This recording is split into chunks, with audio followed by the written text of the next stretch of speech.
Okay, it's fine. At Ifka, hold on. Ifka. No. No, there you are. All right, we are live. So really excited here to have wonderful Shukri Addo. We're gonna talk about stress and health. Oh my goodness, stress and health, a big topic, right? Because there is a lot of stress nowadays. I think generally speaking, also in life, but just especially the times that we're living through right now are very, very stressful. So this conversation is gonna, hit home for a lot of people, and I feel that a lot of people are gonna relate to this. So Shukri Addo, welcome. Shukri is a nurse, and I'm just gonna let Shukri, in her own words, describe herself. Introduce yourself, please. Yeah. Hey guys. So am I supposed to be looking at the camera now? Like where am I? Yes. I've never before. Okay. So hey guys, my name is Shukri, as Ifrah has said, and I am a mother of a 2-year-old. I am also a registered nurse, BSN, and I'm a family nurse practitioner student. And so I'm passionate about health advocacy, global health advocacy, and community wellness. So this is why I'm here to have this conversation with Ifrah, because I think the topic of stress and health is so important, and it's something that virtually everybody can definitely relate to. Thank you so much, Shukri, and welcome. And when we talk about stress, right? We just, everybody kind of intuitively knows what stress is, right? But definition wise, right? Health wise, medically, what is stress? So stress is defined as a stressor, like a perceived stressor that creates a non-specific response in somebody. And this response is, defined as being a whole organ response. So it's actually somebody by the name of, a scientist or a medical practitioner, Hans Selye, who studied stress, and he actually has said, in fact, stress is not just specific to a specific body part or an organ, but it's a whole body, whole organ response. It involves the body and the brain. And so, in the past, practitioners, when you go and see a practitioner, you would complain about like a stomach ache or a headache, and they would zoom in on that headache, and they would just focus on that part of that complaint that you have. So what caused your headache? What were you doing? Did you eat anything? Did you sleep? That kind of thing. So they would ask you questions that would specifically focus on all the issues that can possibly cause a headache, instead of looking at other organ parts that could relate to that. And so what with stress is more encompassing. It's a whole organ response. And it wasn't until Hans Selye and research after that we began to see that. So it's our body's like response to something. So it's our perceived response to a stressor. So that stressor can be internal and it can be external. So historically, we didn't have a lot of the stressors that we have today, to be honest, as going back as far as back to the hunter and gatherer. I can't even say that, but hunter and gatherer time frame, where it was the basic stress was just food and survival and trying to survive predators, lions and tigers, and just trying to get food. And so our stress has, I don't know if you want me to go into it now, but there's 2 types of stress response. And so our body responds, and stress is, let me add, initially at first, stress is not a bad thing. It's a good thing. So going back to this time frame, hunter and gatherer, when we were, just finding food and trying to survive, we had that initial response, stress response of fight or flight response. And that is associated with, these 2 hormones called epinephrine and norepinephrine. Epinephrine is the fight response, and the norepinephrine hormone is seen as the flight response. So those hormones in that fight or flight response, they create hormonal response in our body. They elevate our heart rate. They elevate our blood pressure because our vessels constrict, and we're like, we're ready to fight. And Yeah. heart rate gets up, and we have that adrenaline, and Mhm. we have also our airways also open up more, so we can take Yeah. deeper breath, and we can get Mhm. oxygen to our brain. So we're ready to fight or we're ready to flee, like really. Right. Yeah. So that's a initial, more immediate response. Uh-huh. Then you have the I know you want to say something. Well, what I want to say is something that was like protecting us, right? And allowing us to save ourselves from predators and allowing us to flee at that moment. Like our body is, organized and set up in a way to protect us and to protect our organs, right? That's why all of these things are happening. Now, these things are happening when we're worried about our grades, when we're worried about the mortgage, when we're worried about the commute that we're having tomorrow, right? When we're now worried about COVID-19. So the stress response is the same. So the stressors have changed through human evolution. We Yeah. have different problems now, Yeah. but the response that our body gives is still the same. And now these stresses, if there's like a prolonged stress, it can cause us some health issues. So That's something definitely. that was meant to save our lives can Yeah. now be causing us some issues. Right. So yeah. So again, yes, that's how we are equipped with these stress reaction in our body, is to stimulate us and to protect us. And so stress is at first not a bad thing. And Mm-hmm. now some people, that's why you see some people work better under stress, and they Yes. work under, they need a little bit of stress or stressor to stimulate them to Mm-hmm. going, so that they function well in that way. But stress becomes a problem when we have these constant, it's, and everybody's stressor is different. But now, like you said, we have COVID, we have you're stuck in traffic for hours, and you're stressed. If you're the type of person that is bothered by traffic, that definitely is going to get you stirred up and get be a stressor for you. Yeah. You have mortgage issues, you have health issues. The issues are wide and vast, and virtually anything can be the loss of a person or the loss of a limb, exposure to violence, all of that, emotional violence, physical violence, Yeah. all of those things could be injustice. Especially like in the light of the police brutality that we are having right now, that we have been having, but it's like more in our face now in the United States with the constant like protests. Yeah. Just a few last week, a gentleman was shot in the back 7 times, a Black man, who was unarmed, and we see all of these things kind of like that secondary stress, right? We are not experiencing it, but as Black people, we can very well imagine it to be ourselves, so that also elevates our stress level. Oh yeah, there's definitely that. Post-traumatic stress disorder, secondary post-traumatic stress disorder, all of that is those are perceived stressors, and anything that you perceive as a stressor is going to have, again, a physiological effect on you. So there is that first response that I talked about, but there's also a more delayed response, Mm-hmm. has a more detrimental effect on our body, where it's called the corticosteroid, like cortisone hormone, released from our body. Mm-hmm. It's supposed to be a good thing. Again, it's something that is more of a delayed response as opposed to that more immediate response. But again, Yes. fight or flight, in historically or initially, it's supposed to prepare our body for it increases our glucose, our sugar in our body, to give us more energy to do more things, to be ready, and to have that energy. But and then it also creates that inflammation response, and inflammation is good because if you have a cut, you need that inflammatory response to heal Mm-hmm. the process.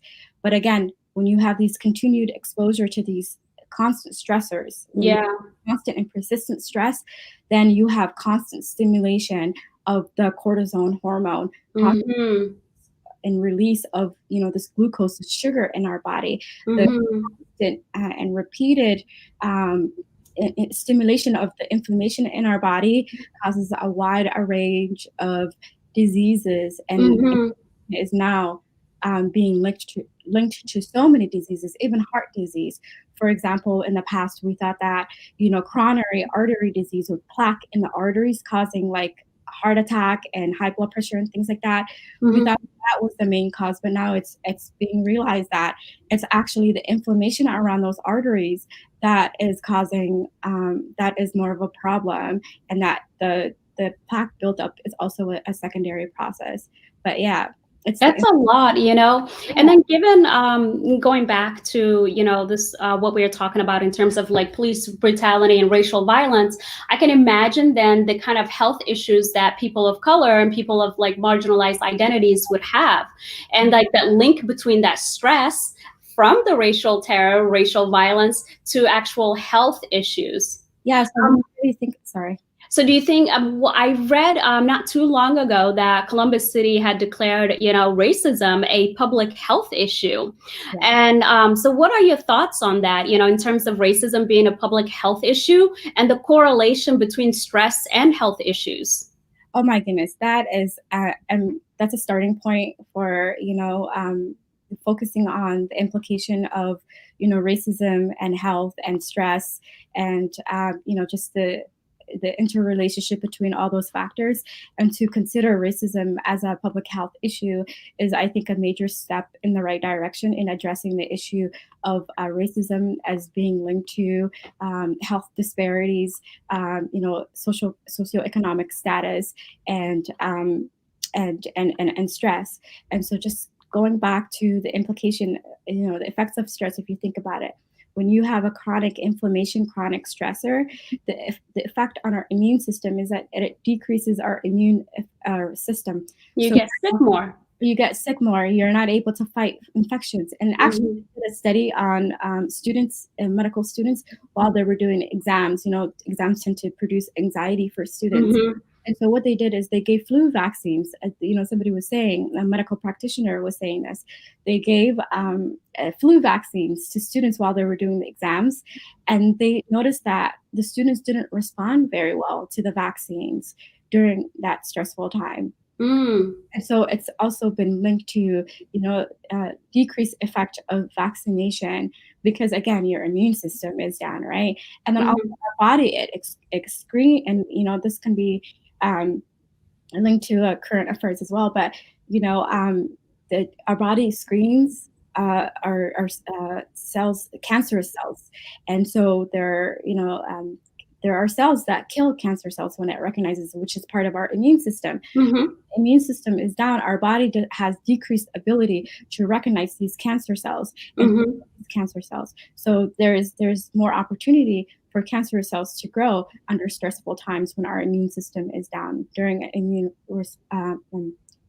response from inflammation. And again, you have like rheumatological diseases, which are lupus and rheumatoid arthritis, A lot of like autoimmune. autoimmune related diseases, which are Mhm. to, chronic inflammatory response, linking to an autoimmune response, which is basically your body attacking its joints, its muscles. Mhm. Irritable bowel syndrome or irritable bowel disease, where you have, the body, the immune system attacking the gut lining. So all Mhm. conditions are conditions related to chronic stress, Stress. chronic inflammation, and again, the immune system being impacted.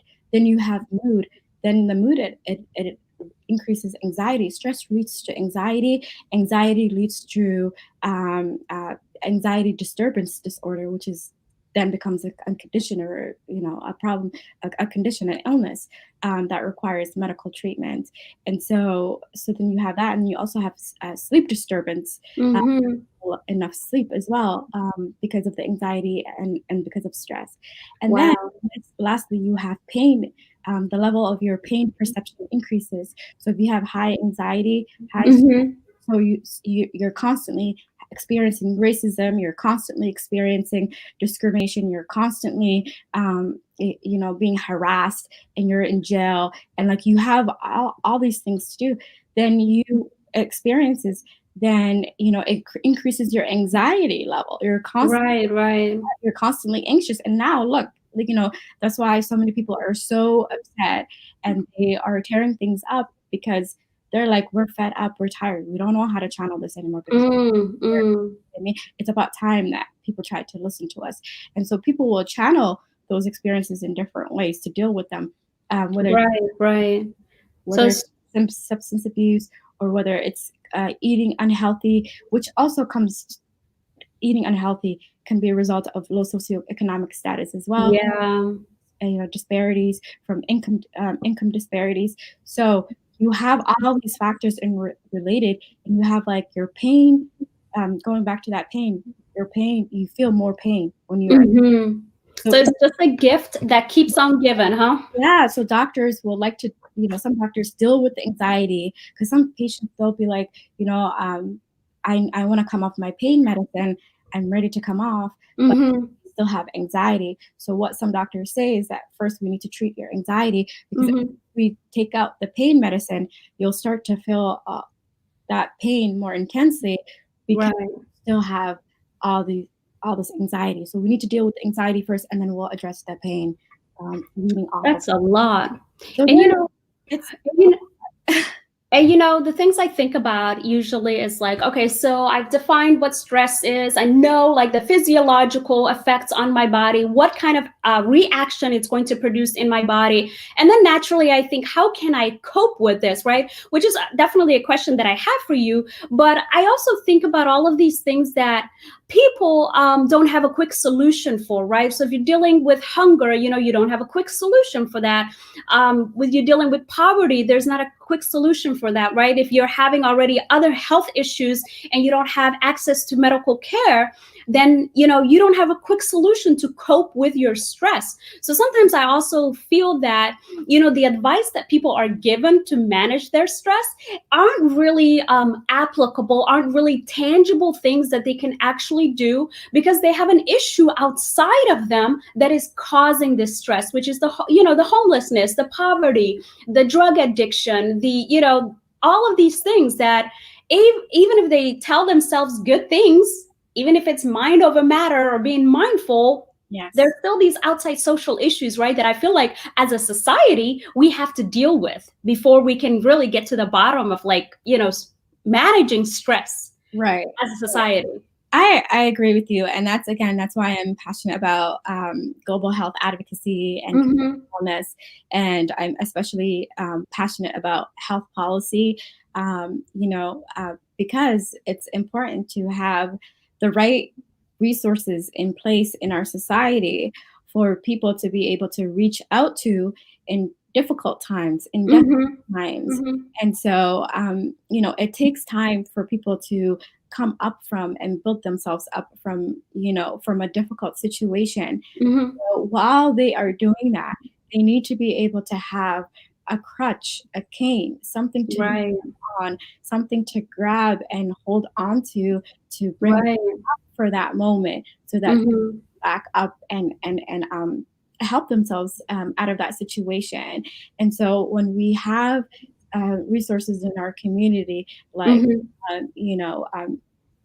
the food programs, and we have daycare services and Medicaid. I mean, they have limitations, and Right. it's not accessible, but Right. the intention was there to try to be that crutch, to try to be Mm-hmm. a support system, um, Mm-hmm. to give people a hand until they can come back up on their own, and do the things for them.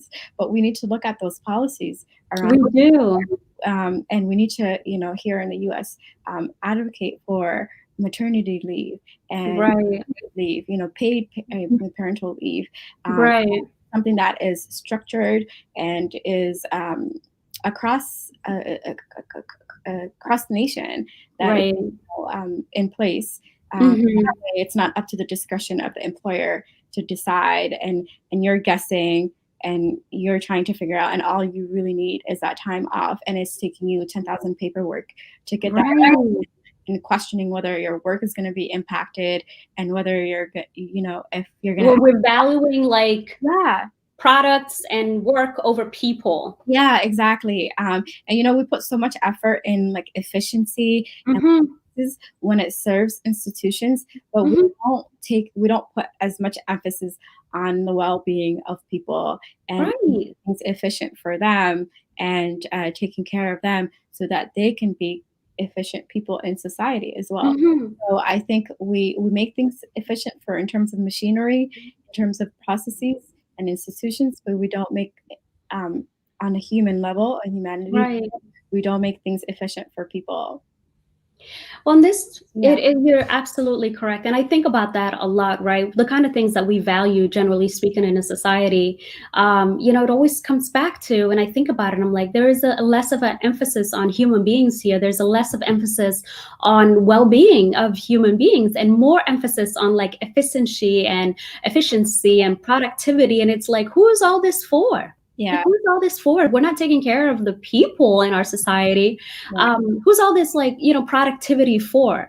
So there's some divesting that we need to do, like as a society, from, like you said, the machinery, the system at play. We do need to ask these questions as, who is this benefiting? Why are we not taking care of the people in our society? Why are we so focused on the work metrics and efficiency and productivity, and we're not really focused on the mom that just had a baby and that needs to be with her baby?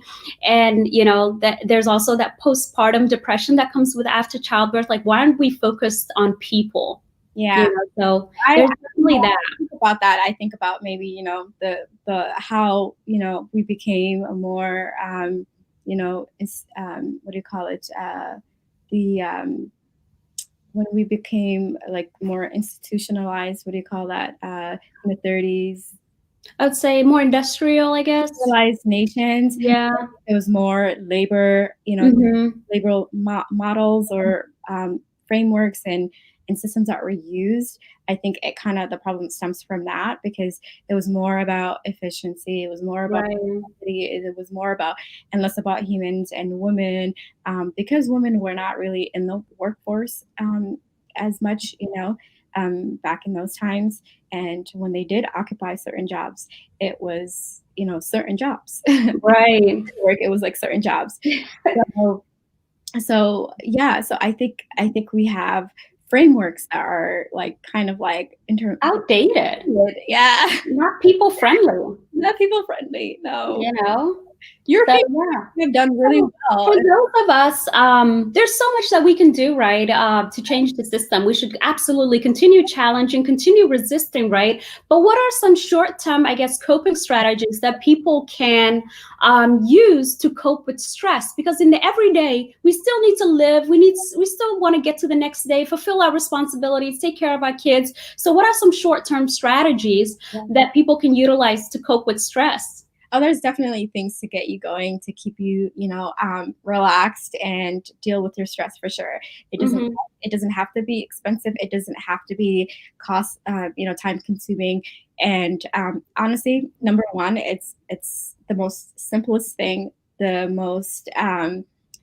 easiest thing that you can do at the very least is deep breathing exercises. So taking a big breath. Right. So just like, just like you take a big breath and then you hold it for a couple of seconds and then you just kind of thing and then you calm down and then you it's called pursed lipped breathing, like you're blowing out a candle. And this is, believe it or not, exercises we do. It's called deep breathing exercises that we do with people who are when I worked in the hospital and people in the hospital now, they do this with hospitalized patients in the hospital for a couple of days laying in bed. Sometimes what happens, they can develop lung problems, Hmm. sedentary. So doing these exercises actually help prevent from your lungs having infection and air accumulating and things like that. Just helps your lungs expansion um, and all of that. So it's really good. it also helps to get some oxygen flowing into your brain Mhm. well. So it's really good. So you do that for about 5 to 10 minutes or 5 minutes. It's like you'll find a difference from that. It's Yeah. really good for you. So deep breathing. Okay. How often? So like when you're feeling, I guess, stress? Yes, when you're in that moment, just take a breath, take a deep breath, um, hold it in, and then just blow it out. And then keep doing it until you feel relaxed. And then you're like, okay, I'm ready to go back now. And you'll know when you start to feel better when you do a couple of those. And then you can do that as many times during the day, throughout the day, as you want. There's no limit Mhm. to that. It's not harmful to you. It's great exercise for your lungs anyways. So Okay. that's a great thing that you can do. Other Mhm. thing is exercise. Exercise, you don't have to necessarily go to the gym. If you have a phone, you can go to YouTube. If you have a TV, you can, pull up YouTube and just watch a couple of exercise videos and do some aerobic exercises. Mhm. And that is great. You can get weights if you can afford weights. Just get something heavy in your house that you can carry that will not be harmful to your back. That Mhm. you can use as resistance or as weights, and that you can use that to to lift weights, or you can stretching helps as well. Um, Jumping jacks, sit ups. Things like that. Those are things that you can do right there in that moment in your space without requiring any extra equipment or supplies Mhm. if you can't afford to have one. Again, stretching goes a long way in the morning, even taking a few minutes when you first wake up, even as you're brushing, or even while you're in the shower. Or, yeah, take a, I sing in the shower. That's my stress relief. you sing in the shower. That's great. I have If you karaoke time in the want, shower. if you want more muscle relaxation, Yeah. you would like more muscle relaxation, I would say, then stretch. As Okay. even at work, stretch. Yeah. If you're Especially if you sit down for work, right? And you're like sedentary. yeah, sedentary, stretch, get some blood going, and then also you can stand up and do your work standing up. Mhm. I do that too at work, at school. Yeah, you can walk back and forth. That's great as well. Yeah. Yeah, so exercise actually helps to release some happy chemicals called endorphins. Mm. And this is like that feeling of like satisfaction that you get when you exercise and you're like, I feel great. Like I can take on, Yeah. a good exercise. That feeling is from Yeah. endorphins being released. So yeah. That's good. That's really good. Another thing that can be done is, in addition to exercise, it's meditation. Mhm. Amazing. It can happen in the form of yoga. Yoga comes from historically from the Indian culture and tradition, Mhm. but it's been adopted as a form of exercise, and actually it's healing the body for some people. And Yeah. moves actually uh, help to address with certain things, Mhm. certain positions. So that's great. You can try yoga. To move your body. Yeah, just moving your body, and What then about our diet?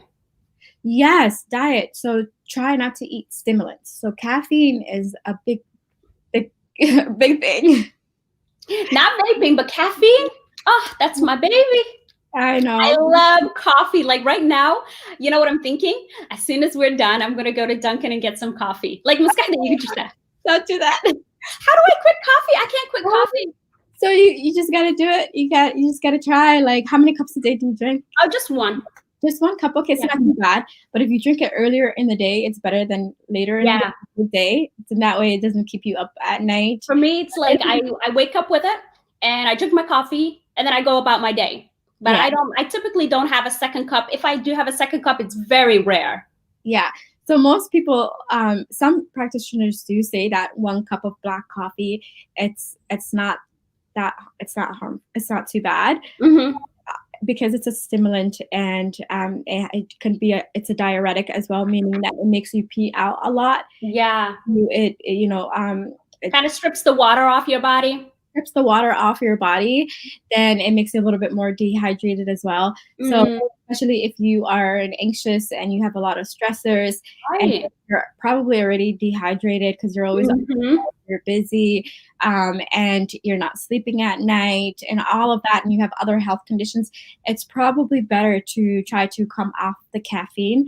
Right. Or maybe you could try, if you drink, Decaf, if you enjoy coffee? yeah, so decaf, start with that, and Mhm. then try to step down from that.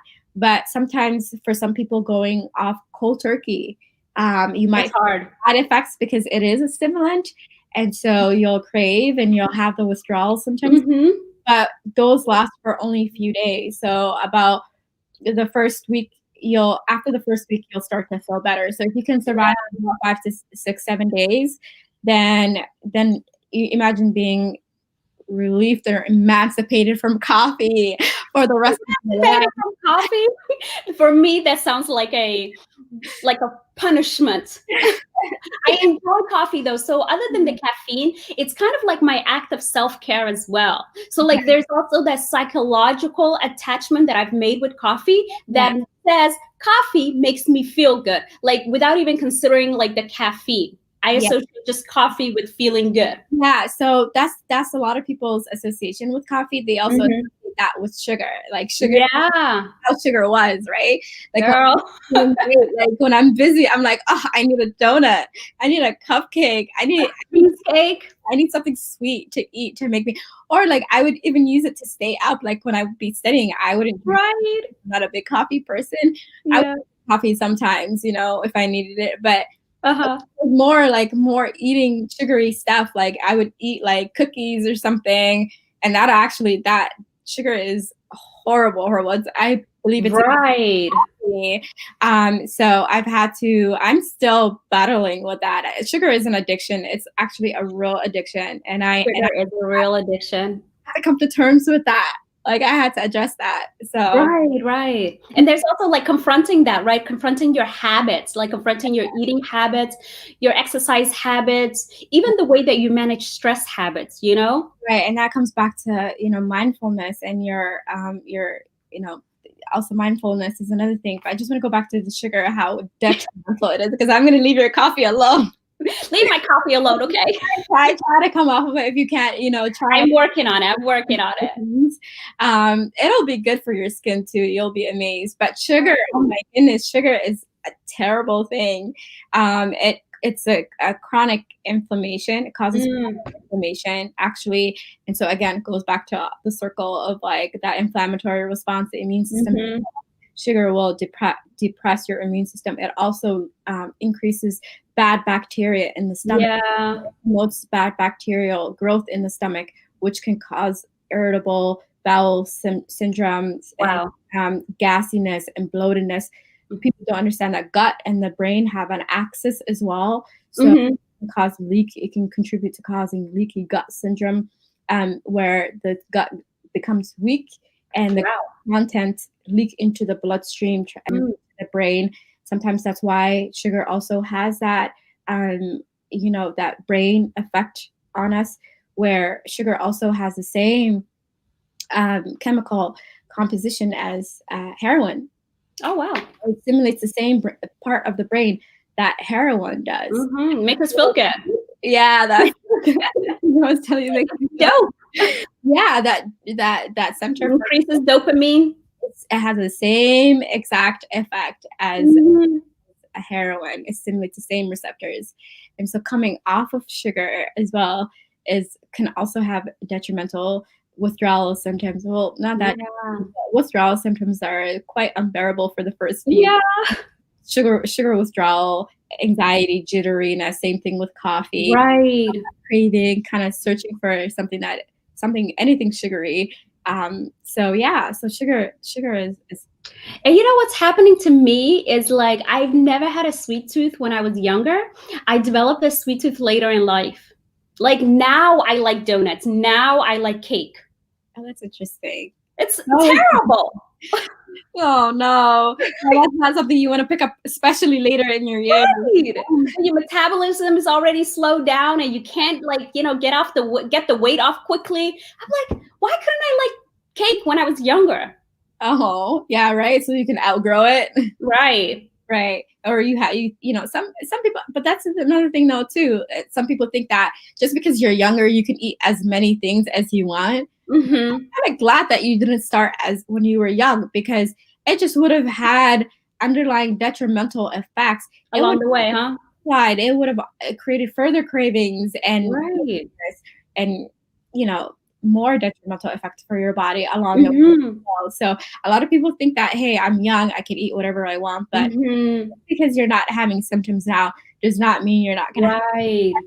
the changes of the sugar later on in life. You know what I mean? So, Hmm. and then That's real. That's real. That's like, yeah, thanks for mentioning that. We do get that idea, right? Because we have our metabolism is higher when we're younger. yeah, I remember, the weight that I was when I was 21. It yes, seems like a lifetime ago, right? right. It does And then seem, as you get older, it just creeps up a little bit. It creeps up a little bit. And then your comfortable weight is like, I don't know, 40 pounds higher than when you were like in your 20s. So you're like, what is going on? going on. Yeah. So yeah, I mean things add up, and just because you don't have any symptoms now doesn't Hmm. mean that you're not going to have. It's just waiting to have that compounded effect at one point and then show Hmm. in some shape or form later in your years. So it's actually better to prepare your body right now when you're young to as you age, because when we age, we already have you know wear and tear of our Right. in our body, our brain, or organs and things like that. So you want to prepare your body for you know aging well and Hmm. um, you know True. yeah, give it a good path. Try to set yourself up for success. I really like all of these like coping strategies, and it's really important. And then the one especially about like the mindfulness, especially like knowing who you are, knowing like what your stressors are. One day, to be honest, I just wrote on a list like all the things that just got me all like frazzled. I was like, oh, I get like this when I'm hungry. I feel like this when I am like thirsty. I feel like this when I'm in traffic. I feel like this like when I'm not prepared for something, like I get all, messed up. So like knowing yourself can help you set up for success. So I'll make sure that I eat at a regular basis. I'll make sure that I have my water. I make sure that I'm prepared for things, otherwise I'll just be all messed up. I'll just be all like confused and confuzzles, and that raises my stress level because I'm fear that I'm not going to be able to execute whatever I want to do well because I haven't prepared. So because I know myself and that stresses me out, I try to prepare myself well ahead of time. Or if I don't want to take a long time to be in traffic, some traffic you can avoid, but sometimes if you leave early enough, you can get somewhere at a good time and you're not all stressed out, because sometimes we're stressed out in traffic because we're running late, you know? Yeah. So yeah, I mean, I think that's a great thing that you do, and if it works for you, keep doing that. It works Yes. for a lot of people. Mindfulness is amazing. It's mindfulness is the taking understanding that position that you're in, the relationship to your position at that point in time. It's the non-judgmental um, assessment or viewing of that position that you're in at that Mm-hmm. time. And it's a state that you're in, and not like a button really like the process or anything like that, or the situation. It's a state of being. And Mm-hmm. so recognizing that, asking, like you've done, asking yourself, why do I feel this way? What does this mean for me? Right. What can I do better? That's Mm-hmm. being mindfulness. And then recognizing the opportunity for change, what you can do about it. Where can I where can I implement change? Mm-hmm. Whether it's having more of a schedule and prioritizing things, or coming to understand that traffic is always going to be there. What can I do? I'm going to leave early, or sometimes Right. you're not able to leave early. So how about you just enjoy that time in traffic? Take the time. Listen to some podcasts or Right, your favorite music or right. Music. You could do deep breathing while you're there. Just reflect and just to appreciate that moment in time, mm-hmm. existence at that time. And self-awareness is great as well. Absolutely. Mindfulness. And so yeah, so I think mindfulness goes a long way in terms of shifting our perception of the situation, Mm-hmm. understanding the context we're in and contextualizing things and understanding our state of being in that time, in that moment. Mhm. Yeah. Absolutely. I wholeheartedly agree that self-awareness is key, right? Know thyself. Know No, yourself so that you know what your body needs. And I really like that you added that, like, from a non-judgmental point of view, right? So not in a way that elicits like guilt or shame, or like even if like some guilt or shame comes up, just kind of like brush it aside. It's like, no, I'm not going to feel guilty about this. I'm not going to feel shame about this. Like, this is who I am. How can I deal with this? Or yeah. what can I change anyways? Because like maybe that shame really at that point isn't even useful. It doesn't really allow you to make things better. It's just making you feel bad and sink deeper into whatever was making you feel bad. So like Mhm. coming at it from a very non-judgmental frame of mind, giving yourself grace and compassion as a human being, the same way that you would afford it to somebody else. If somebody else told you this is what I have issues with. Yeah, self compassion is another aspect of mindfulness, and so that's, yeah, you have Absolutely. compassion for ourselves. If we don't have compassion for ourselves, nobody else is going to have compassion for ourselves. So whatever situation you are in, I would say have compassion for yourself. And Absolutely. that's not something that I've always known. It's something Mm, I realized and learned later. Is, yeah. hey, I need to be more compassionate towards my, like, I I need often, to be nice to myself. yeah, I'm like really nice to others and compassionate, but like I like very critical of myself. And so I've had to pause and say, Don't you hate that when we do that? the same compassion that you offer to others, you need to offer to yourself.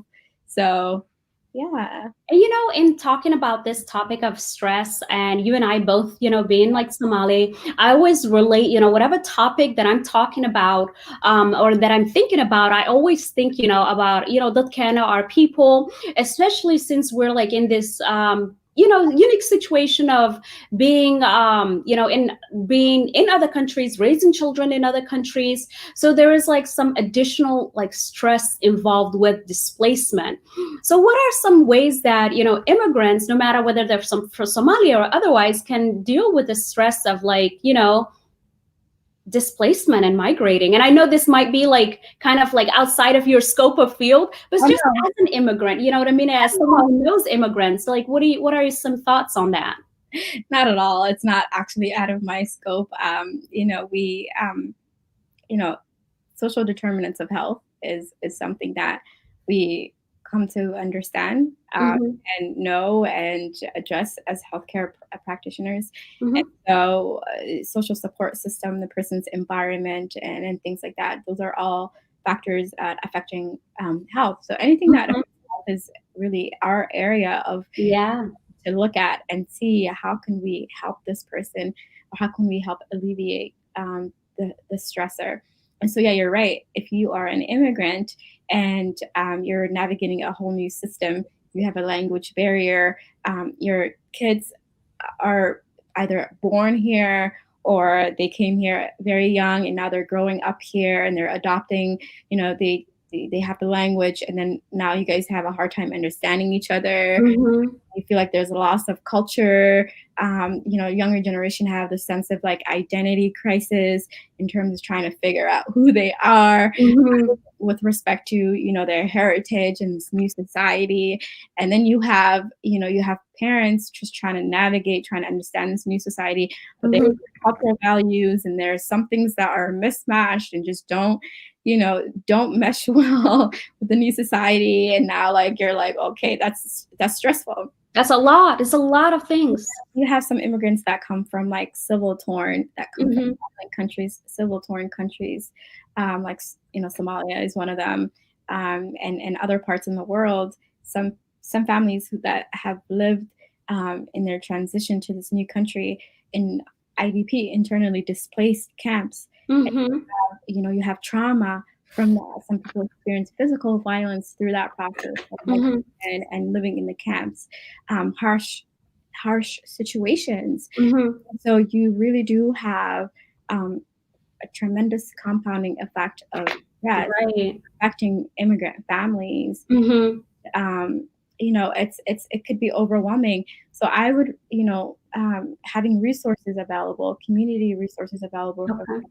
but in the immediate thing, again, coming, each immigrant family, each culture, community has its own form of meditation and prayer, Mhm. spirituality that goes a long way. Yeah. Exercise is universal, um, and so it's not specific to a certain language or Mhm. tradition. It's universal. So exercising, again, same concepts apply that I've discussed over there, Right. or I discussed earlier about, when speaking in generalities, it could specifically apply to certain cultures and communities as well. Of course, paying attention to cultural customs and traditions, whatever that is not beyond their boundaries, like, Mhm. of course, but there's always some element of exercise that can be done, prayer and meditation. Mindfulness is another thing as well that can be Mhm. and appreciated and adopted, if it's not the practice of that community or that culture or immigrant community. And then again, deep breathing as well, the same How do I concept. tell hooyo Soomaaliyeed you need to do deep breathing hadee? It's very hard. Stress baa i hayo, ilmaha maxaa la yirahdaa badan baan haystaa, you Yeah. know, iskuulo kala duwan bay dhigtaan, I have diabetes, stress kala i hayo, caafimaadkayga, what are some things? Wadanka waan ku cusbahay, luuqadda ma garanayi. Yes. What should I tell her? You tell her how it is sick, but horta nafso, and we bring her back to like, right? Just be like, how did sister? Duncan, like, again, centering back to purpose and, mindfulness and meditation and Maxaad ka wadaa mindfulness? spirituality. So mindfulness, ilahi ka cabsi ilahi, Okay. because work with what they value in that Okay. community, right? So in our community, our religion is a big deal. Mhm. Reliance on, God, and our hope, for the future, and things like that. Mhm.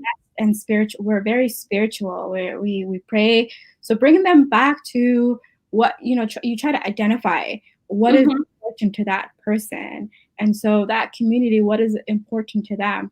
Our community, Mhm. our Somali community, is our deen. It's the center of it.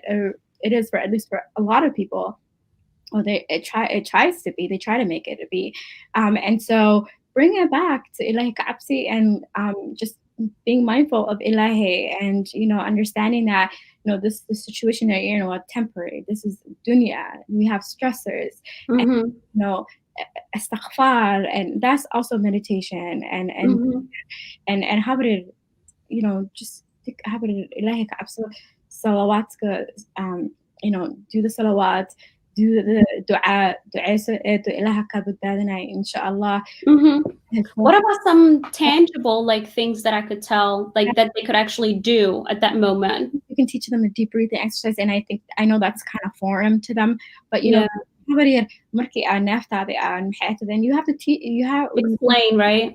but you have to explain. I think when I found that when I teach patients why they have to do a certain, Yeah. when I explain the rationale behind something, Mhm. then they'll be like, oh, nobody told that. Okay, they're That more goes a long way. goes a long way. They're more likely to do it. I mean, Right. not everybody, but for a lot of people, Mhm. it helps to explain the rationale. So if you tell her, habaryar, oxygenkaaga jirka u fiican tahay, maxay jirkaaga dhiigaaga u fiican yahay, maxay tahay, if you deep breathe and you exercise, oxygenkaaga jirkaaga u badanaysaa, then dhiigaaga u caawinaya, and Mhm. blood pressurekaaga u caawinaya, hoos u jirta. Yes, yes. Nina u bahneen. Use the factor of, okay, if you are if you decrease stress through deep breathing exercises, or any other form of exercise, it reduces your, blood pressure level and normalizes it, and it can help that, and you might not have to be on so much medications, you know Mhm. so you just bring them back to the rationale and why it's important, and it's going to take a couple of teaching sessions and repetition a little bit, but eventually they will adopt the process, but you got to introduce it first. Okay. Yeah. That all of those things, and you're absolutely right. Like, I'm always a big proponent of meeting people where they are, right? And saying things in a language that they understand. And I don't mean like just the Somali, but in a way, a frame of reference where they understand. So that's big deal for me, is trying to meet people where they are and try to get them to understand it in a way that makes sense to them. in a way that makes sense. Because like also we're resistant also dadka na Somalida to anything that may be perceived as like maybe foreign, maybe hadan dhahade gaalnimo. So I have to like explain things in a way that speaks to them in a way that's welcoming and receptive. Yes. And that's like that cultural knowledge that you would have. Yes, yes. And that's why, like, I think it's so important to have diversity, Mhm. diversity, because, we're not a homogenous society. And, the world is much more globalized, and Mhm. we're coming together and sharing space and different communities and different experiences. And so you need to have practitioners and teachers and That healthcare providers, understand, yeah. community workers. You need to diversify them so that they can utilize the experience of that shared community and that shared cultural thing, come from Right. the knowledge that they have, Hmm. serve those people, or to at least educate you and to give you the tools to be able to come to the middle ground with those people. Yeah. True, true. Because the middle ground is important, because if you want to reach the people, if you really want to help them, then that middle ground is just imperative. You won't be able to reach them unless they know you're on their side, you care about them as people. And it's kind of thing like with education as well. My profession is, I have that it's that big philosophy too, that people have to know you care about them, and you care about their beliefs and their customs and the things that make them them.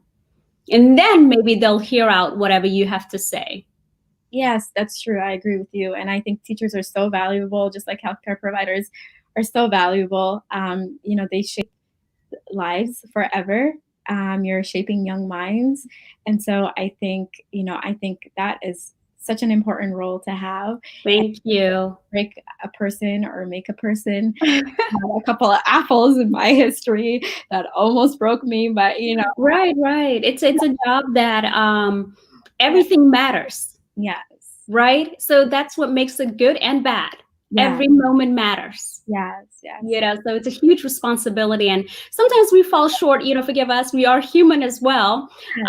I've had many blunders so far in my career, and I keep learning. And Mhm. that's the thing. Also, when you're in a profession, it doesn't mean you have all of a sudden all of the answers. You're still a student. You're still learning, and that's just life. And that's true, and that is so true. I couldn't agree with you more. And I think it's important to have that forgiving mentality of people who are providing care for you as well. Um, Hmm. and don't write people off. Give them opportunity to understand you, to help you care, to help care for you, and to help educate you. Give them the time. Don't write people off. They will get something off. I mean, if it becomes persistent and consistent and deliberate, then of course, then obviously you have to look elsewhere. But especially when it comes to health, it's really important to give you as a patient as well, give the person the opportunity to learn from you as well, and to learn as well and to grow.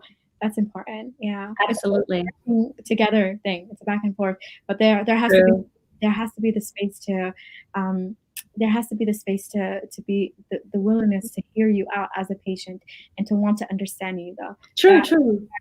that precedes everything else. Yeah. Because health is such a personal thing. So yeah, it's very personal, your health. So absolutely. Shukri, I really enjoyed this conversation. I really enjoy, you being here. You've given us a wealth of information. You know what I'm going to do after we finish? I am going to get my coffee and I'm going to rewatch the whole thing and feel a little bit of guilty when I'm drinking coffee and Don't feel guilty. you know but I really enjoyed this conversation. What I'm trying to say is that I've learned so much.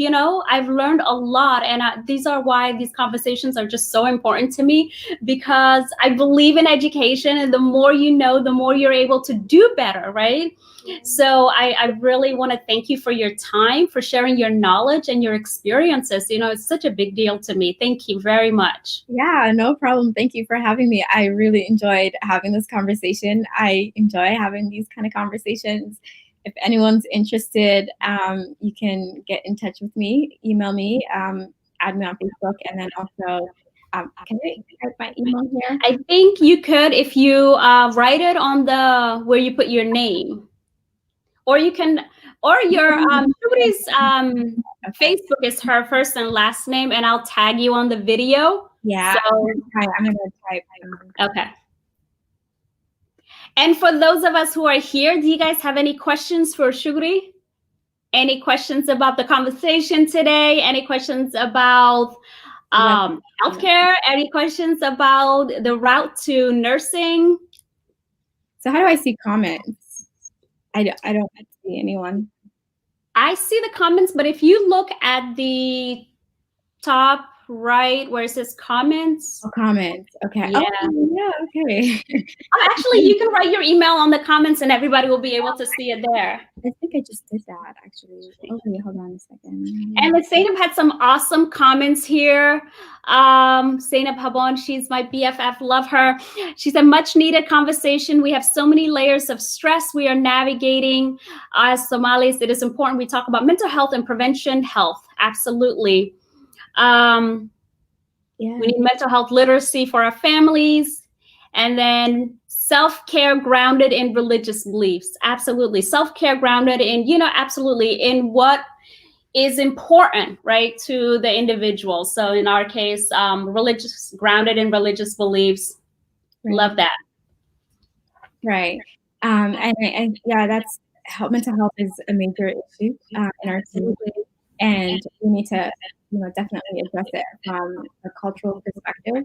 Mm-hmm. It's so important to have mental health workers from our community involved in the field of mental health work to be able to serve our community as well. It's a big topic. We have so many, Huge. whether it's immigration and coming from a civil torn country and from violence and, just so much mental health issues related to that, but also navigating a new society as well. Mm-hmm. Parents dealing with youth and, Right. generational gap. Absolutely. Gap is another thing. And so there's just so many, there's substance abuse. And then we need to address, the taboo of discussing mental illness or the stigmatizing of people with mental illnesses. Mm-hmm. Severe as something as psychiatric issues like schizophrenia and bipolar disorder and things like that, to just simply depression and even having anxiety or things like that. So we need to have more conversations about those issues. We need to educate our community to say that, if somebody has a psychiatric issue or mental health issues, just like having high blood pressure, right? It's a mental issue. It's still an illness that they have, an illness that they can treat. It's an illness that they can recover from. Someone can experience having schizophrenia, can be treated and healed and live a wonderful life and be CEO of companies. I know so many people with mental, illnesses that are leading companies and are successful. Right. They have absolutely. Our community needs to have that education and awareness and I always talk about, like, I struggle with depression and I have an ongoing, depression, but, I'm still able to do the things that I need to do in my life. And, it's just that this is what depression looks like, right? It's just another person just like you. Yeah, you would never think that somebody has depression when they have depression. Like there's no specific color or look or anything. It's not discriminating. Just like when you're walking down the street, you don't know who has high blood pressure. I can't look at you and say, "Oh, you have high blood pressure. You have high cholesterol." You can't tell. You know what I mean? Until I measure it. And same thing, you measure unless you somewhat measure. You use the tools to measure depression. You don't know a person has depression, or unless they even say, and it might be even more discreet than that. It might not even, fill out the tools the way, hide it really well, and they might not even show that they have depression, but could be dealing with depression. So we need to be able to create the space for people to be able to be okay with saying, I have this issue, or I'm not saying that everyone should go out there and say like, "Oh, I have a high blood pressure," or "I have a condition," or "I have But depression." create like an environment and a It's space okay. where It's okay if people want to express and share that, Mhm. and we should be able to be compassionate and supportive Absolutely, that's key.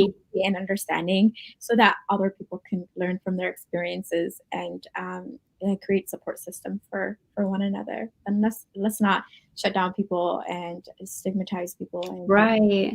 corner people and you know And make them seem like that's only thing about them, and that's right? yeah, that's the Like only thing about them. Yeah, that's not the only people are not one-dimensional, we're multifaceted, and, like Zainab said, many of us are struggling with depression, and we're still high-functioning people, you know? yeah. That doesn't mean that, we're not struggling with a disability. Right. So yeah, so you can be very high, functional. You can have depression and be highly functional. Mhm. Well. But if you're not aware of it, or if you don't have the resources, or you don't address with it, or you don't have that awareness, that in terms of dealing with it, when you recognize, oh, okay, I'm depressed right now, I need to do A, B, and C Right. to take care of yourself, then it can be cumbersome, it can be exhausting, and that's why you will see some people commit suicide. That's one of Yes. the mental effects of depression, is that it can lead to suicide. Just kind of like a lack of interest for the world and for being and for existing, and so that's why it's important. So we need to be preventative, and we need to, be there for people when they're here, right? Yeah, A lot of times people talk a lot about after the fact, the person, when he's here today or she's here today, they need you, they need your support and kind words and understanding and patience. right. Really, like what Zainab said here, it's so important we incorporate self-care in our daily lives routine. Just like we nurture our bodies with healthy food, we should take care of our mental and emotional health. That is a message, sis. Preach. That Yes, is a message. eating clean is important. What do you eat? Try to stay away from the standard American diet is so unhealthy for us. The fast foods and things like that.